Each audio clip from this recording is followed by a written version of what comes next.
السلام علیکم۔ اکبر بادشاہ کے دور میں ایک دیہاتی جو کہ انتہائی مفلس تھا، غریب تھا، اس نے پوچھا کسی سے کہ میں کیسے امیر ہو سکتا ہوں؟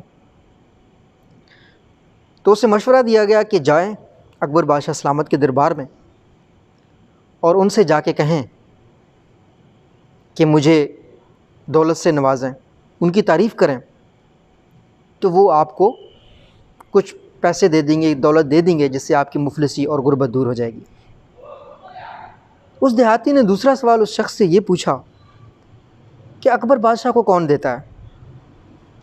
تو اسے بتایا گیا کہ اکبر بادشاہ کو جس نے دولت سے نوازا ہے، جس نے بادشاہت سے نوازا ہے، وہ خدا پاک کی ذات ہے۔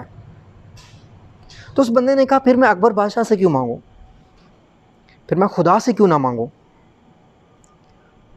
اور وہی دیہاتی جنگل کی طرف چل پڑا اور ایک جگہ پہ اپنی چادر بچھا کے اللہ پاک سے دعا کرنے لگا کہ اللہ پاک، آپ نے اکبر بادشاہ کو نوازا ہے، مجھے بھی اتنی ہی دولت سے نوازیں، مجھے بھی امیر کر دیں۔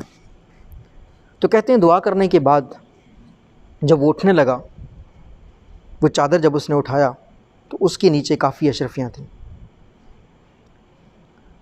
اب کہنے کو یہ ایک کہانی ہے، لیکن اس دنیا میں خدا پہ یقین اور خود پہ یقین کے بیس پہ اس طرح کی لاکھوں کہانیاں بنائی گئی ہیں۔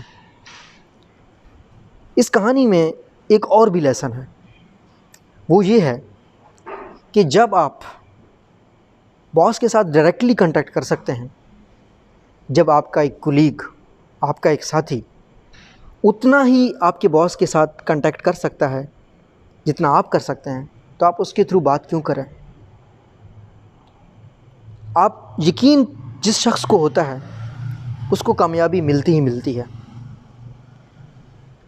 آپ اپنے روٹین کی زندگی میں اس چیز کو دیکھ لیں کہ آپ کہیں کسی غلط آدمی کے پاس تو کوئی چیز نہیں مانگ رہے، ہم اس ہستی سے مانگ سکتے ہیں جو نواز سکتا ہے، جس کے پاس نوازنے کی کوئی لمٹ نہیں ہے۔ تو پھر دوسرے کسی سے مانگنے کی کیا ضرورت ہے؟ کہ دوسرے کسی پہ بھروسہ کرنے کی کیا ضرورت ہے جب آپ ڈائریکٹلی اس ہستی سے مانگ سکتے ہیں جو سب کو نوازتا ہے؟ مجھے امید ہے یہ ویڈیو آپ کو اچھی لگی۔ اگر اچھی لگی ہے تو دوسروں کے ساتھ شیئر کریں۔ Thank you so much.